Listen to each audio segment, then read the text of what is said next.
E aí, pessoal, mais um material aqui para vocês agora falando um pouco sobre a cascata de implementação, né, cascata de objetivos do Cobalt. Essa é uma das questões que foi deixada para vocês desenvolverem então na última aula, né? Beleza, qual é a interpretação disso que nós fazemos, né? A cascata de objetivos do Cobalt, eu vejo assim na minha percepção, é a base da implementação desse framework, né, desse modelo aí. Porque ali vocês devem ter visualizado lá na página, se não me engano, no capítulo 2, né? No capítulo 2, página 21, nós temos uma tabela.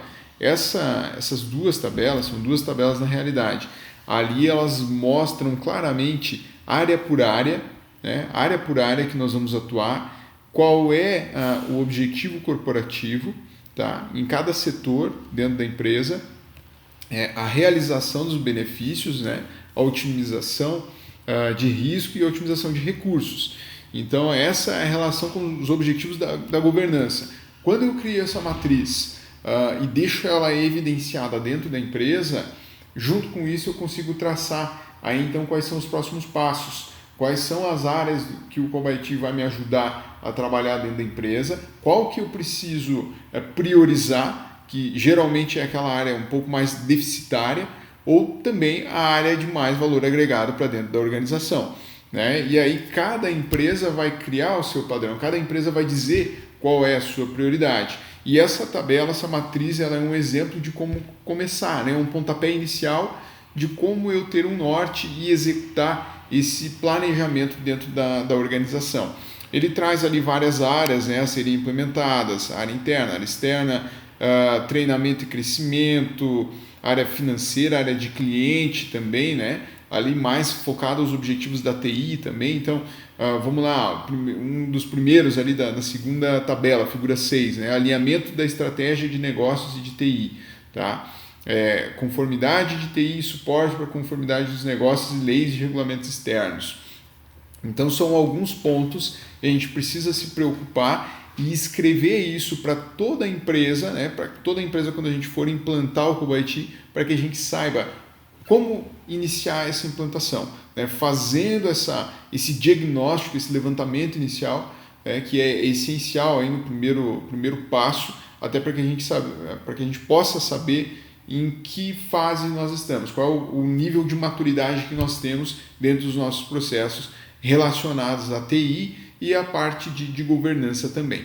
Tá, ok? Então, essa parte aí do modelo cascata de implementação, ela se refere a isso, né? A eu pegar esse modelo, esse padrão que nós temos e replicar isso dentro das empresas, fazer esse levantamento, um checklist, e aí sim poder traçar as primeiras estratégias aí. Lembrando que cada organização vai ter as suas prioridades, né? Então, isso não é uma regra a ser aplicada para todas as organizações.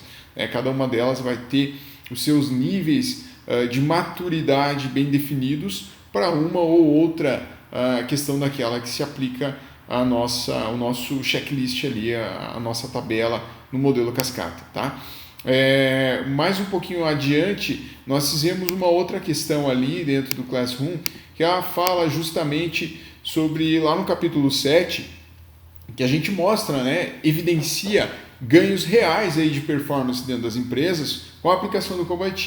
Então, quando a gente vê que a governança de TI e esses dois frameworks que a gente vem trabalhando, não só o Cobalt, mas agora mais especificamente, que eles são viáveis, eles são importantes, fazem bem para as organizações.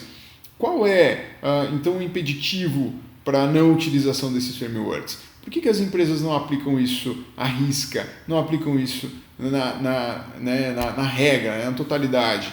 Tá? E essa questão ela foi colocada ali para vocês, muitos responderam, alguns não devolveram aí a atividade, mas é uma pergunta um pouco contraditória, porque é claro, tudo aquilo que traz benefício para as empresas, ele deve ser implementado, a gente vê isso com bons olhos, né? Mas agora, por que as empresas definitivamente não utilizam isso aí em massa?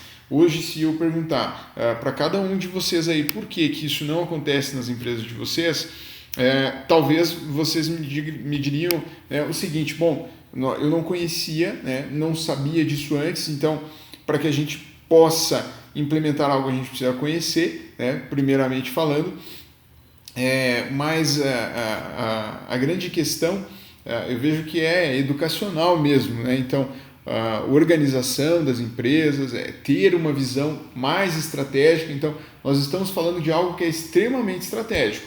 Agora, se eu fizer uma analogia que muitas empresas nem estratégia têm para os seus negócios, que dirá estratégia em governança de TI. Então, essa é a questão, né? Quando a gente olha o nível de maturidade das empresas, maturidade dos negócios e faz um relacionamento com TI, você já consegue ter uma visão bem clara do porquê que isso não acontece. Muitos mencionaram também a falta de profissionais capacitados. E quando a gente fala de profissional capacitado para fazer a implementação de COBIT, bom, vamos lá. Antes dessas nossas abordagens, talvez vocês não tivessem essa percepção de valor dos frameworks, tá? Agora vocês já têm. Bom, professor, eu preciso me certificar para fazer essa implementação dentro da minha empresa?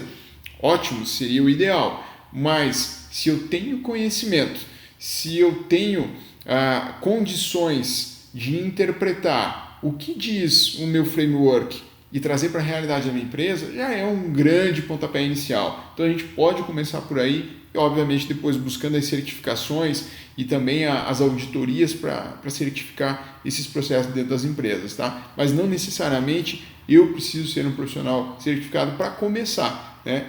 Então, existe uma máxima que diz o seguinte, né? Antes feito do que bem feito. Então, nós precisamos ter um início para depois ir otimizando, ir melhorando esses processos gradativamente. Lembrando que nem tudo isso é engessado. Quando a gente fala de governança e desses dois frameworks principalmente, nós temos a possibilidade de maturar esse processo aos poucos com o tempo. A tendência é nós melhorarmos aquilo que a gente implementa, tá? Então, falando sobre isso, né, sobre o porquê da não implementação ou porquê as empresas não adotam esses conceitos, é mais nesse aspecto, né? Ok, pessoal? Então, obrigado aí pela atenção. Logo, logo, mais material para vocês. Falou!